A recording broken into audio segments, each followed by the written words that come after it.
In front of me is REALME C73 and today I would like to show you how you can turn on or turn off app notifications.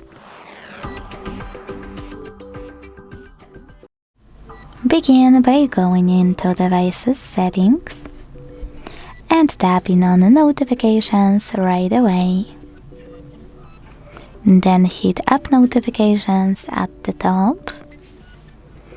Select Most Recent at the top left corner over here and then pick one of those sorting options.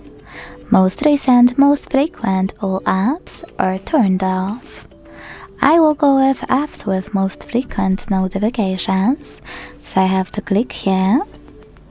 And then finally tap on blue switches next to my apps to block all notifications from them, or grey ones to switch them back on.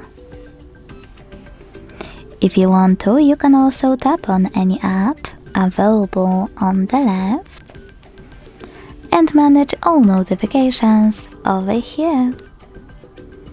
Thanks so much for watching. If you enjoyed this video, don't forget to leave a like, comment and subscribe.